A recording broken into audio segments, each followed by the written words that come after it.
Astaghfirullahalazim, la hawla wa la quwwata illa billahil aliyyil azim. Allahumma rabbi ya karim ya rahman ya rahim ya mannan ya badi'as samawati wal ardi ya dzal jalali wal ikram.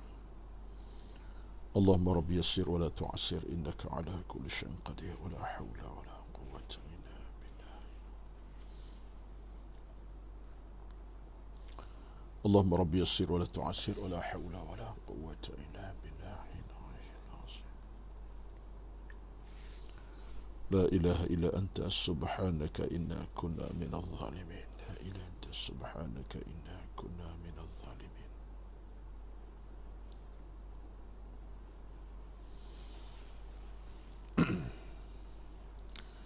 بسم الله الذي لا يضر مع اسمه شيء في الأرض ولا في السماء السميع العليم. بسم الله الذي لا يضر مع اسمه شيء في الأرض ولا في السماء السميع العليم. اللهم رب يسر ولا تعسر إنك على كل شيء قدير ولا حول ولا قوة إلا بالله.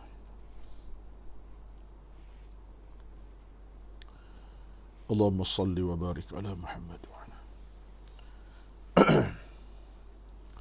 لا إله إلا أنت سبحانك إنا كنا من الظالمين. لا إله إلا أنت سبحانك إنا كنا من الظالمين. اللهم صل وعلى سيدنا.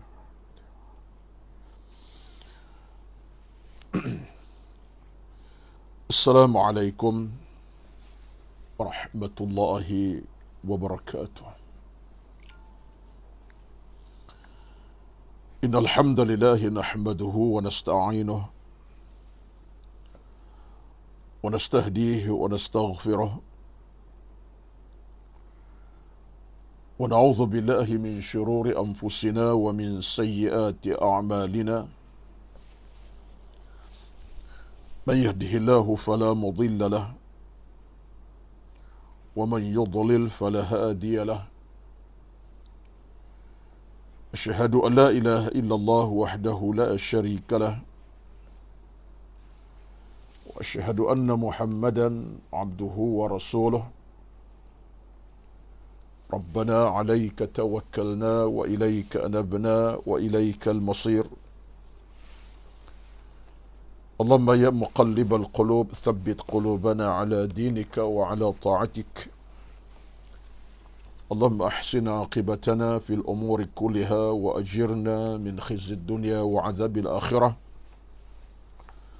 اللهم زدنا ولا تنقصنا وأكرمنا ولا تهنا وأعطنا ولا تحرمنا وآثرنا ولا تؤثر علينا وارضنا وارض عنا.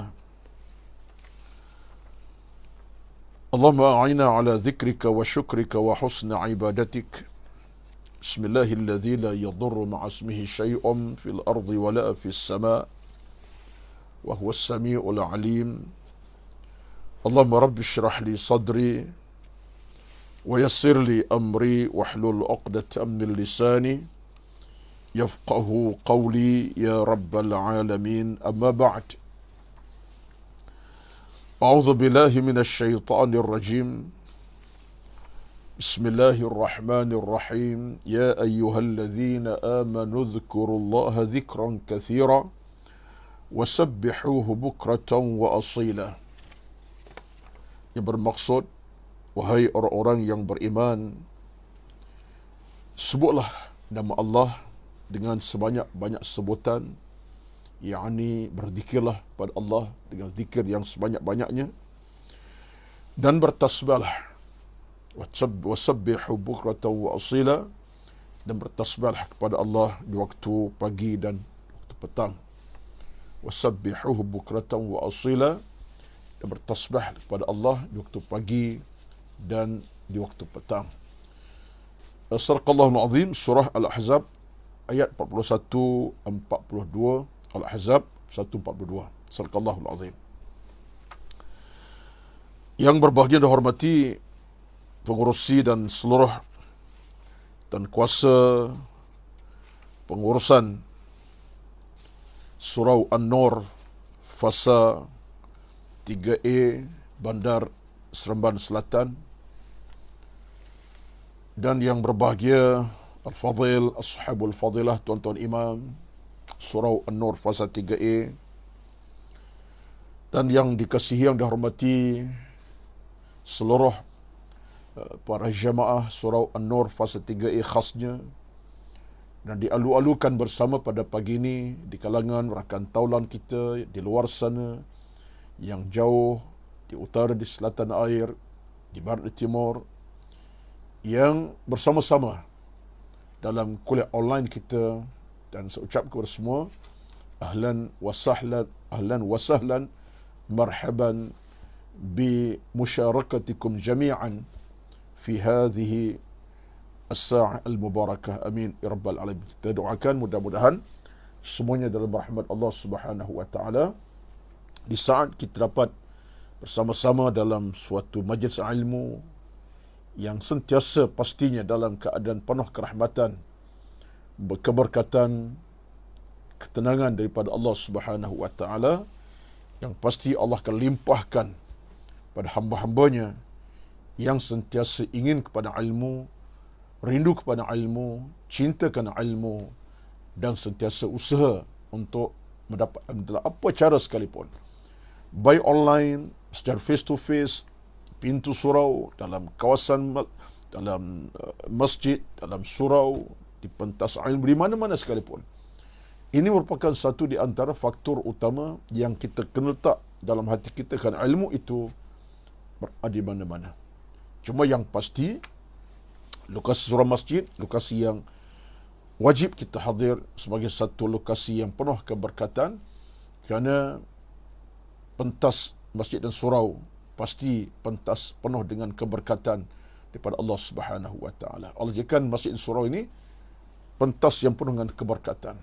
Kita hadir, malaikat pun hadir bersama kita. Kita hadir dengan kerahmatan Allah, rahmat Allah pun sampai kepada kita. Kita hadir untuk dapat rezeki pahala melimpah ruah pada mereka yang berada di lokasi surau dan masjid di mana kita berada. Ini satu hakikat. Cuma dalam beberapa situasi kita kadang-kadang mengadakan online punya ceramah, mungkin zuhur, mungkin asar, mungkin pagi, mungkin duha, mungkin subuh, online. Ini pun satu ruang kita untuk, yang pentinglah kita nak sampai ilmu. Melalui penghayatan ilmu itulah yang utama. Jadi kita ada pilihan yang banyak, cuma pilihan ke surau, ke masjid, pilihan yang paling utama sekali. Kerana hadirkan diri ke masjid surau satu kemestian yang mutlak dalam Islam. Bahkan itulah yang diamanahkan oleh Allah Al-Quran kepada kita. Innama ya'muru masajid Allah. Hanya orang-orang yang memakmurkan masjid Allah. Orang-orang memakmurkan, innama ya'muru masajid Allah man amana billahi wal yawmil akhir wa aqama as-salata wa atta az-zakah wa lam yakhsha illa Allah fa 'asa ulaika an yakunu minal muhtadin. Dalam surah Taubah, Allah sebut dengan nyata orang-orang yang ya'muru, memakmurkan apa? Dimakmurkan apa? Masajid Allah, rumah-rumah Allah. Itu kehadiran fizikal, berjemaah subuh, asar, maghrib, isya, zuhur, tiap waktu, dan hadir pada ilmu di masjid, di surau. Kemestian yang tak boleh kita tolak sama sekali. Dan ini merupakan antara agenda utama kita, dan kita kena letak itu agenda yang paling utama dalam kita nak meraih ilmu dan mendekatkan diri kepada Allah Subhanahu. Saya tekankan sebab kita tidak juga, kerana mungkin di kalangan kita melihat kemudahan online ini sehingga dia merasakan tak perlu lagi hadir ke masjid, kan online dah ada. Dan masjid-masjid pun tak kurang juga dengan kuliah maghrib di online kan, di live kan. Banyak masjid, 10 masjid, mungkin 8 buah masjid dan surau mengadakan online. Jadi atas itu kata para jemaah setengahnya, oh tak perlu ke masjid lah kita, sebab kita pasang phone saja, pasang iPad saja, pasang komputer, tekan saja live online, sejam setengah, surau mana masjid ikut pilih. Itu satu pandangan tak tepat, kerana online satu cabang daripada cabang penyampaian ilmu. Tetapi kehadiran ke masjid satu kemestian yang disebut dalam hadis yang banyak oleh Nabi, kelebihan dan keberkatannya. Jadi dalam hal ini kita kena ada keseimbangan. Online kita dengar, kita ambil kesempatan untuk bersama, tetapi di saat yang sama juga tak tinggalkan rumah Allah dengan tapak kaki kita. Kita berganjak daripada rumah ke masjid. Kerana bersabda, man tatahhara min baitihi, siapa yang berwuduk di rumahnya, kemudian masya, dia berjalan ke masjid untuk mengamalkan faridah minal faraid, iaitu kefarduan solat berjemaah. Kata Nabi, tiap langkah dia melangkah, satu langkah pertama Allah hapuskan satu kesalahan, langkah kedua Allah angkat darjah kebaikan baginya, pahala. Jadi mana tuan-tuan, ini satu benda yang kita kena sebut, dan saya pertahankan sebab kita nak masyarakat kita sudah dibina pemikiran online ini segala-galanya menyebabkan mereka tak perlu ke masjid, ke surau. Itu salah. Online satu jalan utama, satu jalan dia jalan banyak untuk sampai ke ilmu. Itu maksud online. Satu jalan pada jalan-jalan untuk ilmu disampaikan, tetapi kehadiran ke masjid tetap menjadi kemestian yang lebih utama untuk kita berjemaah, jama'atan, beramai-ramai. Solat berjemaah, duduk berjemaah, dengar ilmu berjemaah bersama rakan-rakan kita yang lain. Baik, ini antara perkara yang saya kira bukanlah benda baru, tapi saya sebut sebab ini kesempatan saya untuk menukilkan balik. So, ada orang bertanya, hari ini Ustaz nampak online dah banyak, kita boleh ke masjid lah kot. Silap. Soalan tu bersilap. Jawapan tegasnya, masjid wajib dihadiri. Kemestiannya tetap untuk kita hadir ke masjid berjemaah dan dengar ceramah. Kan online ni sekadar satu jalan, dia berjalan-jalan untuk ilmu sampaikan. Secara kemudahan kita guna. Sebab dalam hukum beragama kita, online ini satu benda yang baru. Tak ada zaman Nabi, tak ada zaman-zaman sahabat dulu. Ini adalah proses zaman yang terkini. Live online, live talikas, macam-macam. Ini masuk daripada kerangka agama. Al-hikmatu dhallatul mu'min fa'aina wajadaha fahuwa ahaqqu biha. Kerana cabang ilmu ni datang pelbagai cara. Sekarang live online. Ini barang hilang pada kita. Kita kena buatlah. Kita buatlah online. Dengar online. Tetapi tetap keutamaan utama ialah tetap masjid dan surau. Perlu kita datang dan hadir. Jadi antara barang hilang pada kita, kita ambil. Dan kita kena proses supaya menjadi jambatan kita masyarakat untuk ilmu sampai. Dan lebih utama, dengan online ini bagi saya, ilmu memang sampai cara mudah. Mereka yang jahil dapat dengar, insaf hati mereka. Mereka yang kurang agama dengar, insaf jiwa mereka. Mereka yang mungkin banyak dosa dengar, akan insaf jiwa mereka. Ini satu kelebihan.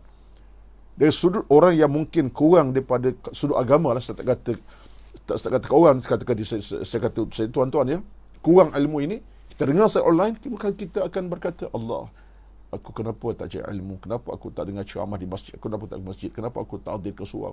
Dia mula berfikir.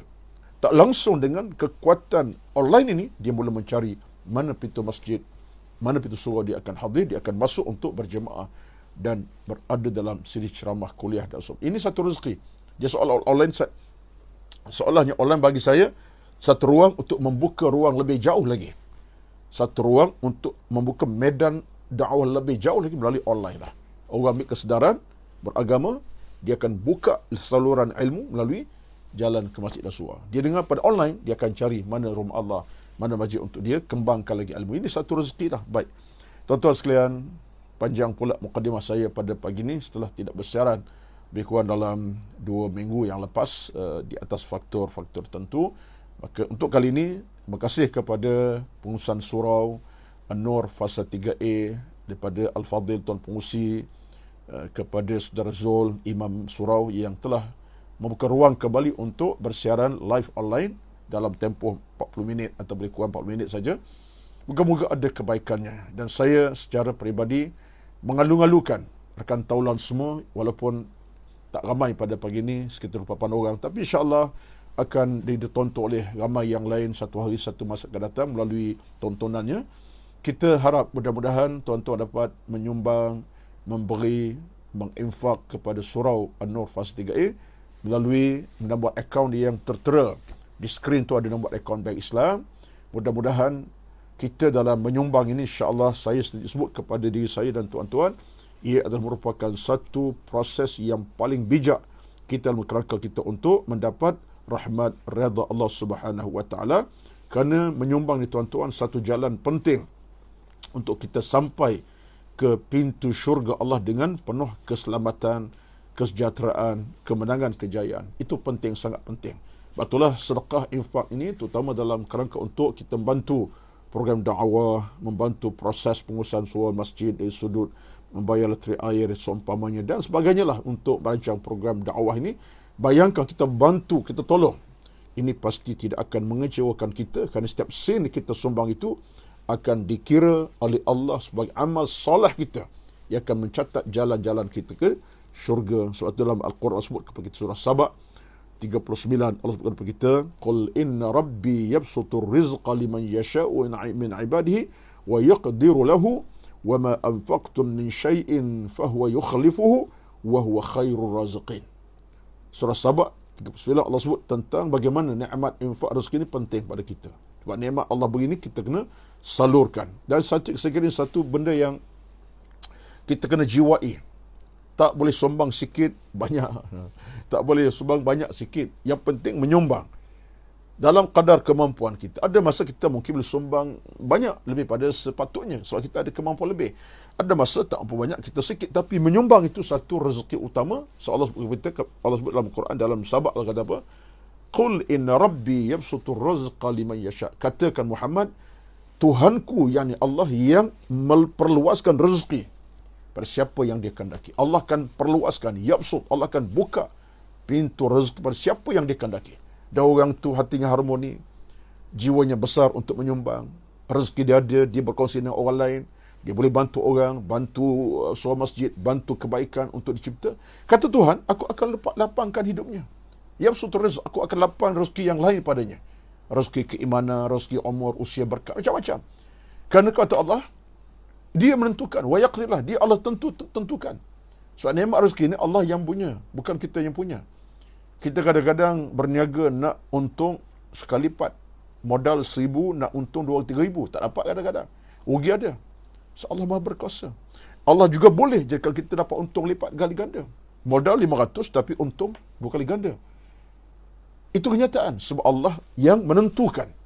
Dia yang menentukan semua itu kerana kemuliaan hati hamba dalam dia beribadat kat infak tadi. Kata Allah Azza wa Jalla, wa ma anfaqtum min syai'in fahuwa yukhlifuhu wa huwa khairur raziqin. Sabak 39.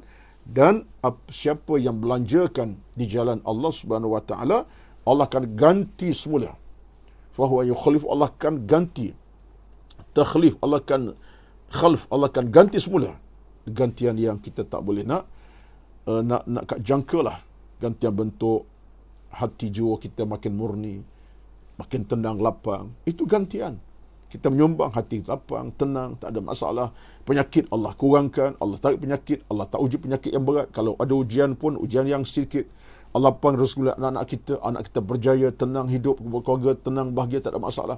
Ini semua tuan-tuan merupakan gantian-gantian Allah beri daripada harta kita sumbang tadi. So Allah tidak pernah kedekut, kata Allah, wa huwa khairur raziqin. Dia adalah Tuhan yang sebaik-baik pemberi rezeki. Cakaplah rezeki banyak mana, Allah pemunya. Rezeki banyak mana, Allah pemunya. Dan dia adalah sebaik pemberi rezeki untuk beri kepada kita. Sikit ke banyak dan seumpamanya, berkat ke tidak. Dan ini merupakan di antara perkara yang penting lah. Dan kita tidak akan pernah kecewa selama mana kita berkeadaan sentiasa menyumbang. Sebab dalam hadis Nabi bersabda, hadis Imam Muslim, Nabi kata apa? Ya bani Adam, anfiq alaik. Daripada Allah sendiri, hadis kursi, Allah kata, wahai anak Adam, belanjalah dalam urusan hidup kamu, urusan belanja, infak berilah. Kerana aku akan belanja kamu, aku infak kepadamu, mana Allah akan ganti balik. Itu hadis kursi. Allah minta kita belanja, Allah akan belanja balik dengan maksud Allah ganti apa yang telah kita sumbangkan. Jadi saya sebut ini bukan apa, sebab ruang-ruang itu memang ada. Bukan saja soal surah An-Nur fasa 3a, tapi di mana-mana lokasi kita. Cuma dalam kesempatan saya pagi ini, kerana saya bersama surah An-Nur, saya sebutlah untuk saya mengajak diri saya, tuan-tuan, dengan sumbangan infak sedekah kita sikit dan sebanyak itu, insya-Allah jiwa akan tenang, hidup kita lapang, jiwa kita berkati, amal kita berkati, usia kita berkati Allah. Mungkin faktor keluarga kita saling kokoh mengukuh hubungan sama kita, tenang, tak ada musibah, tak ada masalah. Anak kita pun berjaya, tenang, bahagia, tak ada musibah yang berat menimpa. Kita pun hidup keadaan penuh keberkatan, tak ada penyakit yang berat. Macam-macam lah. Ini semua kenyataan kejadian kita wajib imani, yakini. Sebab Allah tidak pernah untuk memudaratkan hambanya atas sebab membelanja harta kerana Allah SWT. Allah ganti balik. Itu kenyataan. Dan terutamanya ialah gantian di pada masyar, syurga menanti kita. Amin. Tuan-tuan, saya kira ini antara prospek utama kita dalam kita berkuliah subuh. Kita nak cuba nak kita cuba nak angkat. Sebab nilai keimanan kita, tuan-tuan, dia boleh terangkat dengan 3 cara. Saya sebut ini pada Imam Al-Ghazali ada sebut, Al-Imam Ibn Qayyim dalam kitabnya Al-Wabil As-Sayyib, dia sebut nilai keimanan boleh terangkat dengan 3 cara. Cara yang pertama ialah kita sentiasa istiqamah dalam beramal. Itu nilai keimanan. Akan terangkat baik, terangkat macam mana? Macam jadi makin selesa, makin bahagia, makin sempurna sebab kita istiqamah, kita beramal. Istiqamah dalam beramal. Dan iman kita boleh terangkat tinggi. Yang kedua, kenapa? Kerana kita sentiasa harapkan rahmat Allah Azza wa Jalla. Kita beramal kerana kita harap rahmat Allah. Kita beramal bukan kerana manusia, kerana Allah Azza wa Jalla. Ikhlas pun ada, kesungguhan ada, keyakinan ada. Kerana Allah. Allah angkat. Yang tiga ialah kerana kita nak kepada rahmat Allah sebenarnya, redha Allah pada masa nanti. Aku buat amal, nak redha Allah. Aku beramal, beribadat, apa aku buat infak sekalipun, nak rahmat Allah. Kita ada hasrat macam tu. 3 faktor ni kata Al-Imam Ibnul Qayyim dalam kitabnya, ia mengangkat amal kita. Dan ini kita mahu. Dan bila terangkat amal kita dalam faktor tadi, kita akan merasakan hidup ini penuh ketenangan, bukan kesempitan. Hidup penuh dengan kerahmatan, bukan kebobrokan. Hidup penuh dengan kemuliaan, bukan kesengsaraan. Hidup ini penuh dengan kemuliaan hidup, bukan kesengsaraan. Tak ada perasaan yang menyengsarakan, yang mensengsarakan kita. Sebab kita hidup ini, tuan-tuan, mungkin boleh jadi kita ada kesengsaraan, ada kesengsaraannya. Tak maaf nak sebut payahnya, lidah berbelit-belit ni. Sebab faktornya bukan apa? Kerana kita mungkin ada kesilapan dalam kita beragama. Sebab itulah maka sikit sebanyaklah saya nak sebut dalam masa terbatas kita 20 minit lagi ni, yang berbaki ni, secara konsistennya. Antara amalan utama kita, kontak kita beribadat, yang ini saya telah sebut beberapa ataupun dalam kuliah subuh saya berapa lama. Tapi tak apa, kita kadang-kadang kita ulang-ulang balik acap kali untuk kebaikan bersama, tak ada masalah ya. Kerana mengulang bicara tentang ilmu tidak pernah jadikan ilmu itu sebagai ilmu yang mengurangi kebaikan, kemudian tidak ya. Tak macam makanan. Makanan tu kalau makan yang sama hari-hari, kita jemu juga ya, nak muntah baliklah ya. Itu makanan, tapi ilmu ni insya-Allah kata ulang acap kali pun dia tidak akan memuntahkan balik dan tidak akan mengecewa kita. Ilmu dia akan menjadi suatu kehidupan kita makin membekas, makin berbekas di hati. Sebab ilmu sifatnya dia berkembang. Kata Imam Al-Ghazali, ilmu dia akan yanmu, dia akan berkembang, membiak. Dia tak statik ilmu ni. Ilmu dia akan mengembang, membiak kepada kita untuk kita dapat jalan hidup yang lebih selesa. Keinsafan, kesedar itu ilmu. Dalam Islam lah ya. Sebab ilmu kita belajar tak pernah kita rasa cuak, tak pernah rasa letih dan penat, insya-Allah. Tak tahulah kalau orang kata saya cukup dah belajar, letih dah penat dah. Dah belajar sehingga nak berhenti lah, nak rehat boleh 3 tahun, 10 tahun atau berhenti selama-lamanya. Saya rasa tak ada macam tu. Kalau ada macam tu, dia something wrong lah, ada tak kena dengan dia. Tak ada orang yang nak letak jawatan daripada belajar ilmu. Sedangkan ilmu ni satu perkara yang kita nak kena pegang dan pikul beban sampai ke mati. Sampai kita alam barzakh. Itu kenyataannya. Baik. Apabila kita ulang balik ilmu yang kita belajar, itu satu kebaikan. Baik. Antara poin yang saya nak sentuh pada pagi ini ialah bagaimana perbahasan tentang zikir ni, tuan-tuan, satu perbahasan yang menarik dalam Islam. Tadi pun saya telah mukadimahkan di awal bicara saya tadi, minit pertama tadi, satu ayat Al-Ahzab, iaitu ayat 41-42. Allah berfirman, ya ayyuhalladzina amanu dzkurullaha dzikran katsira. Al-Ahzab 41-42, 2 ayat dalam surah Al-Ahzab 41-42. Allah sebut, ya ayyuhalladzina amanu dzkurullaha dzikran katsira. Hai orang beriman, zikirlah, ingatlah kepada dengan ingatan yang sebanyak-banyaknya, ingatannya berterusan. Wasabbihu bukratan wa asila, dan bertasbih, memuji Allah waktu pagi dan petang. Makna sentiasa paginya, petang sampai ke malam, pagi besok seterusnya. Tak pernah henti dalam soal zikir, ingat pada Allah Subhanahu wa taala. Dan hasilnya orang ingat pada Allah ini, Allah akan ingat padanya. Fadhkuruni adzkurkum. Al-Baqarah 152, Allah sebut kepada kita, dan ingatlah kamu kepada aku ingat kepada kamu. Kamu ingatkan aku, kata Allah, aku tak akan lupakan kamu. Syaratnya, kamu tak lupakan aku. Pasti Allah tak akan lupakan kita. Fadhkuruni adzkurkum washkuruli wala takfur. Itu semua ayatnya lah. Baik. Dalam hal ini, yang saya nak sentuh sikit pada pagi ini, tuan-tuan, puan-puan, ialah bagaimana kita dalam berzikir ini, dengan sebutan lidah, dengan sebutan hati, dengan ingatan secara minda berfikiran. Arti zikir dalam pelbagai bentuk jenis. Ikut kepada tulisan yang dituliskan oleh Dr. A'ad Al-Qarni dalam kitab yang bertajuk Ihfazillah Yahfazka, jaga Allah, Allah jagamu, dirakamkan Dr. Al-Qarni sebagai pengarang kitab. Dr. A'id Abdullah Al-Qarni menyatakan para ulama membahagikan zikir pada 3 bahagian. Zikir ada 3 bahagian. 1, 2, 3. 3. Ini 3 kan? Keempat. Ini 4. Ini 5. 3. Zikir dibagi 3 bahagian. Yang pertama, zikir dengan hati dan lisan. Zikir dengan hati dan lisan sekali. Hati berzikir, lisan berzikir. Ini merupakan tingkatan zikir yang paling tinggi dan utama, di mana kamu berzikir pada Allah dengan hati dan lisanmu sekali. Kamu bertasbih dengan lisanmu, dan kamu juga memikirkan makna tasbih tersebut. Kita bertasbih Subhanallahil Azim. Lidah bercakap, hati berbicara. Lidah bercakap Subhanallahil Azim, hati berbicara Maha suci Allah, Tuhan yang Maha Agung. Jadi kedua-duanya bertindak serentak. Ini zikir yang paling utama. Lidah berbicara, hati bercakap. Lidah bersuara, hati berkata-kata dalamannya, dengan ingatan yang cukup mendalam. Allahu Akbar, Allahu Akbar. Lidah sebut Allah Akbar, hati bercakap Allah memang Maha Agung, Maha Besar, Maha Esa, Maha Satu, tidak ada Tuhan yang lain. Allah berkuasa penuh. Nampak?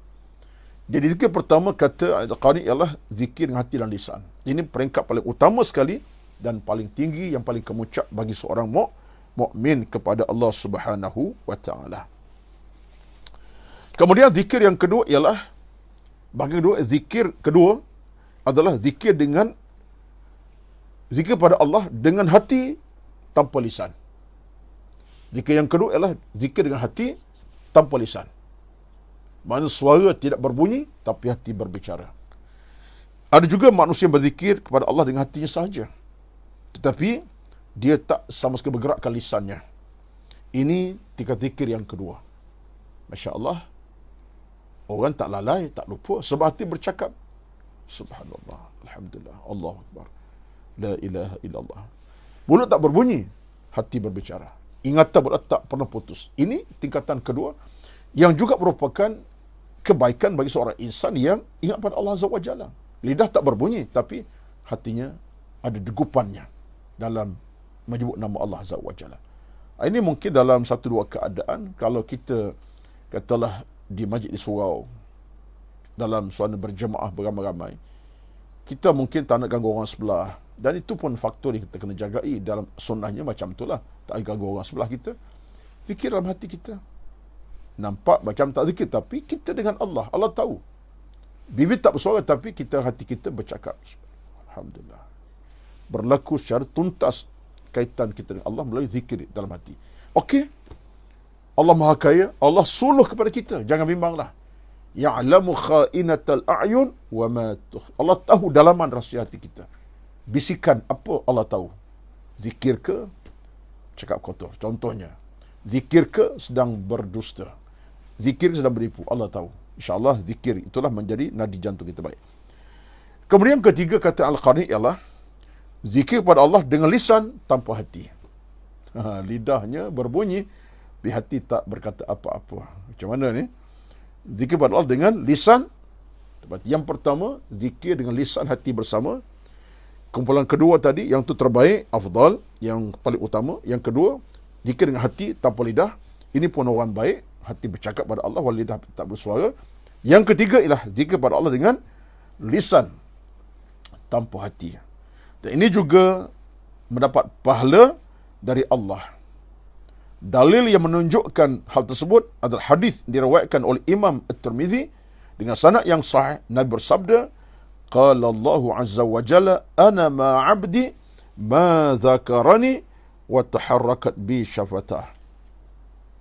Kata Allah dalam kursi, aku akan selalu bersama hamba-Ku selama dia mengata aku dan bibirnya tidak pernah diam menyebutku. Ada ini boleh kita tengok rumusan yang disebutkan oleh pengarang kitab kita, ialah orang ni pun dapat pahala selagi mana zikirnya ada sebutan bibir. Hati mungkin berkecamuk. Ya, manusia kan media hati bukan mudah, tuan-tuan, ni bukan mudah. Manusia ni hati bukan, tapi sebutan tu, Masya Allah, Subhanallah, ya, Alhamdulillah, Subhanallah, dia boleh ucapkan 1000 kali, Subhanallah, Alhamdulillah. Tilawah Quran pun berlaku, tapi hati belum tentu bercakap tentang Allah SWT. Orang macam ni pun, selagi mana dia zikirnya, sebutan bibirnya ada Allah Azza wa Jalla, disebut zikir pada Allah Azza wa Jalla, walaupun tak bercakap, pun dianggap orang itu dapat pahala daripada Allah Subhanahu wa taala. Ada disebutkan oleh Al-Imam Ibnu Qayyim Al-Jawziyah, dikata apa? Dikata selagi mana bibir itu ucap nama Allah Subhanahu wa taala, walaupun hati tak bercakap tentang Allah, itu menunjukkan ingatan masih pada Allah ada. Ingatan pada Allah masih ada. Sebab bibir bercakap Allah Subhanallah. Ada ingatan. Itu sekurang-kurangnya menjadikan dia dalam keadaan dia tak lupa lalai pada Allah Azza wa Jalla. Dan mungkin satu hadis yang boleh kita ambil sebagai peringatan dalam hal ini, orang yang ucap dengan bibir, hati tak berucap, yang mungkin ada kebaikannya dari sudut itulah, ya, walaupun tidaklah sampai tak pertama tadi. Kerana dalam satu hadis Abdullah bin Bishr, Nabi bersabda, riwayat Imam Ahmad, Tirmizi, Ibnu Majah pun sebut dalam kitab mereka, dalam hadis mereka, dalam kitab sunan mereka, kitab musnad mereka. Nabi bersabda, Nabi, la yazalu lisanuka ratban min zikrillah ta'ala.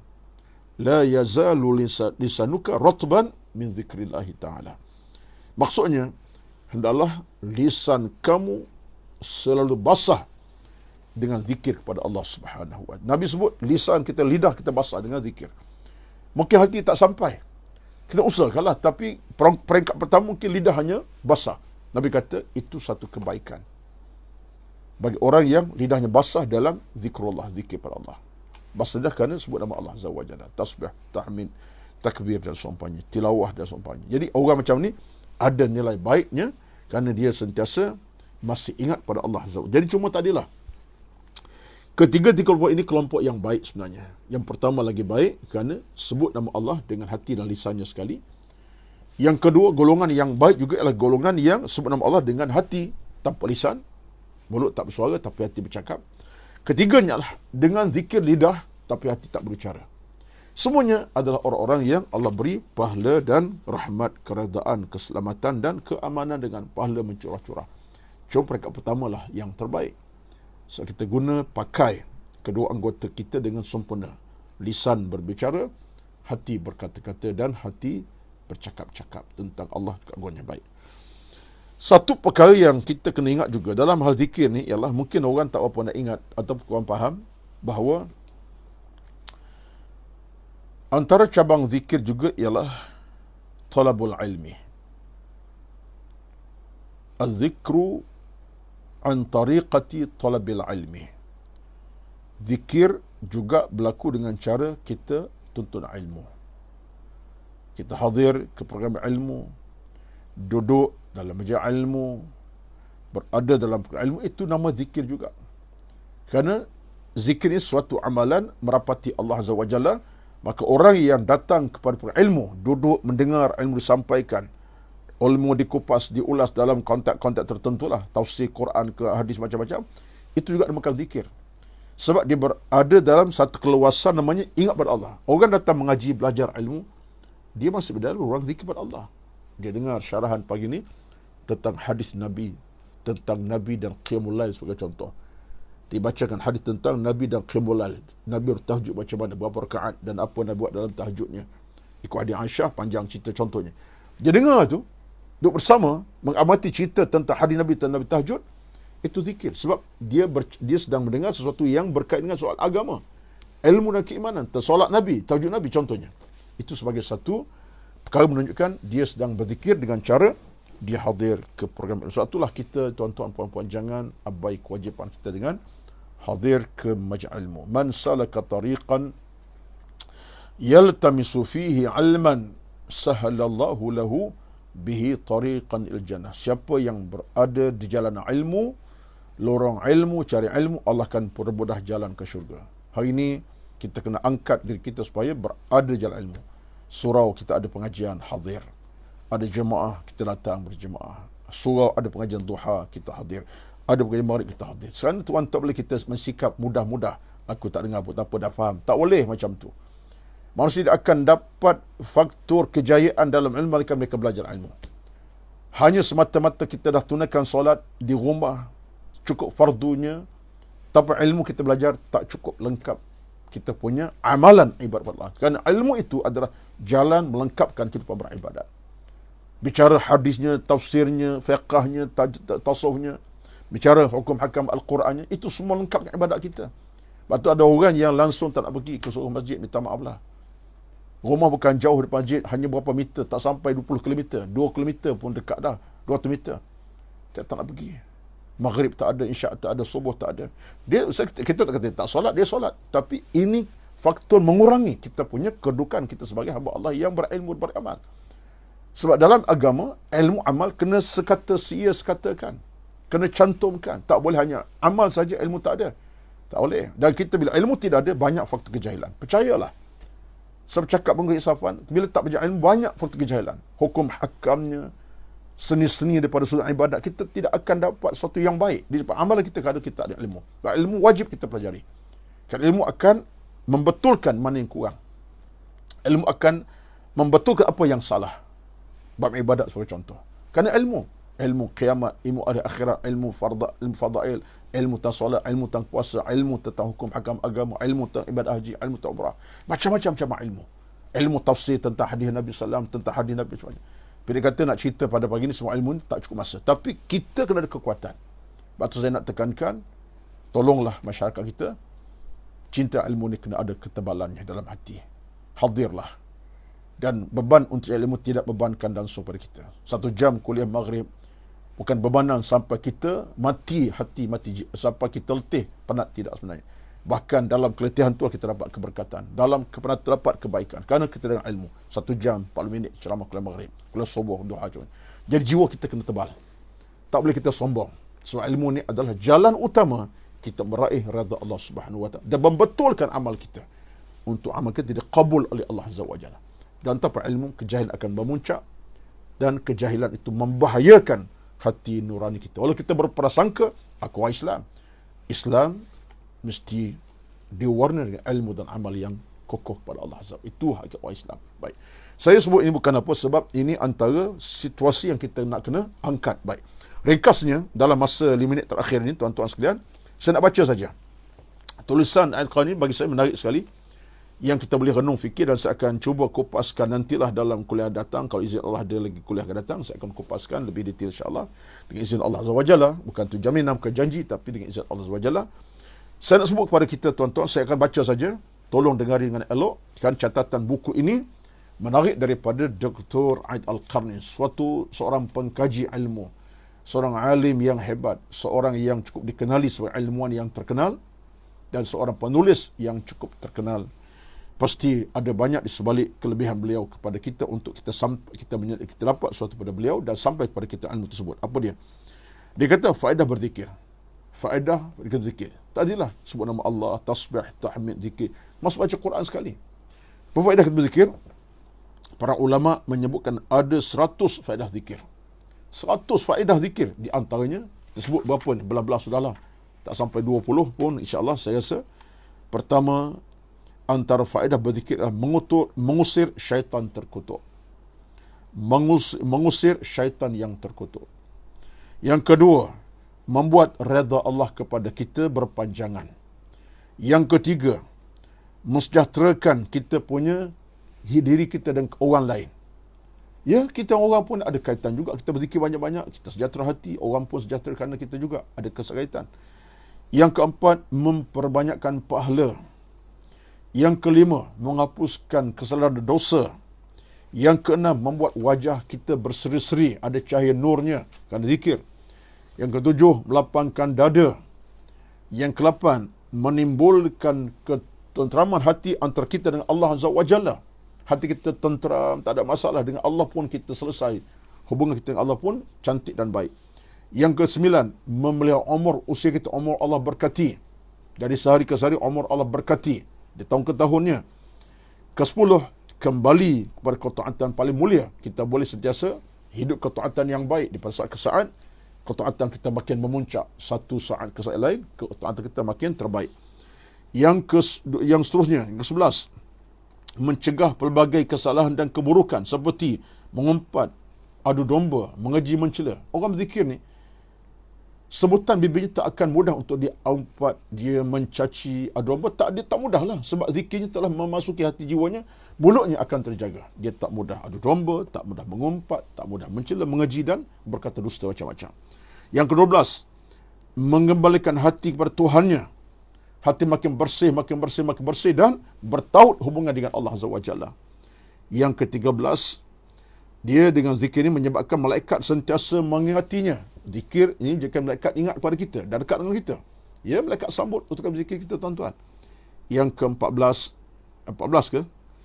Memperbanyak amal soleh kita kepada Allah Subhanahu wa taala. Kita buat amal soleh, bertambah-tambah soleh. Yang ke-15 terakhir ialah dengan zikir akan dapat memanjangkan umur kita yang Allah berkati. Umur kita makin diberkati. Amal berarti. Bahkan bukan umur kita, keluarga kita berkati Allah. Jadi banyaklah. Saya sebut dalam 17 itu madai yang berbaki banyak lagi. Kalau kita rangkum semua itu menampakkan kepada kita bahawa zikir pada Allah ini satu rezeki paling besar.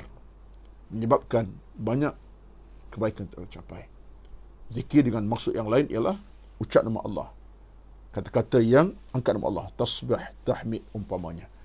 Dan zikir yang paling afdal ialah zikir-zikir diajar Nabi sallallahu alaihi wasallam, bukan zikir yang dia buat-buat, dicipta-cipta, tidak. Zikir yang Nabi ajar. Dalam hadis banyak sekali. Sebagai contoh kalau kita ambil zikir yang paling utama ialah sebagaimana diajar Nabi kepada kita, seperti mana Nabi sebut kalimah subhanallahil azim, subhanallah wa bihamdihi. Contohnya itu zikir Nabi sebut kepada kita Allah paling suka, iaitu kalimah subhanallahil azim, subhanallah wa bihamdihi. Ataupun ucapan yang lain seperti kita dibaca, diajar kepada kita supaya kita sentiasa sebut nama Allah Subhanahu wa taala, la haula wala quwwata illa billahi al-azim. Contoh dalam hadis daripada Muslim, Nabi sebut kepada kita bahawa antara ucapan subhanallah walhamdulillah wala ilaha illallah wallahu akbar, astaghfirullah wala haula wala quwwata illa billah. Jadi semua ini merupakan benda-benda yang kita kena lekatkan, dekatkan dengan ucapan macam tu, pasti akan kita meraih segala pintu rahmat pada Allah Azza wa Jalla. Tasbih, subhanallah, tahmid, alhamdulillah, takbir, Allahu akbar, istighfar, astaghfirullahalazim. Dengan Quran dibaca, semua itu ruang-ruang kita, tuan-tuan. Mudah-mudahan apa yang sampaikan pada pagi ini sampai kepada diri kita semua, dan saya pun dapat sesuatu di sebalik apa yang sampaikan. Moga-moga Allah sentiasa merahmati kita dalam keadaan timbangan amal kita makin banyak, timbangan ilmu kita makin sempurna, timbangan hati kita makin mulia, dan kita merahmat redha Allah Subhanahu wa taala. Moga-moga bertemu lagi insya-Allah pada minggu akan datang dengan izin Allah Azza wa Jalla. Terima kasih kepada semua, kepada pengurusan surah An-Nur fasa 3A. Jumpa lagi insya-Allah. Sekian, wassalamualaikum warahmatullahi wabarakatuh. A'udzu billahi minasyaitonir rajim. Bismillahirrahmanirrahim. Alhamdulillahi rabbil alamin, wassalatu wassalamu ala sayyidina Muhammad wa ala alihi wa sahbihi ajma'in. Allahumma inna nas'aluka ridhaka wal jannah wa na'udzubika min sakhatika wan nar. Allahumma innaka tuhibbul 'afwa fa'fu 'anna. Rabbana zalamna anfusana wa in lam taghfir lana wa tarhamna lanakunanna minal khasirin. Allahumma a'inna 'ala dhikrika wa syukrika wa husni 'ibadatik. Rabbana atina fid dunya hasanah wa fil akhirati hasanatan wa qina adzaban nar. Wassallallahu ala Muhammad walhamdulillahi rabbil alamin. Taqabbalallahu minkum. InsyaAllah bertemu lagi insyaAllah dalam kesempatan yang lain. Sekian, wassalamualaikum warahmatullahi wabarakatuh.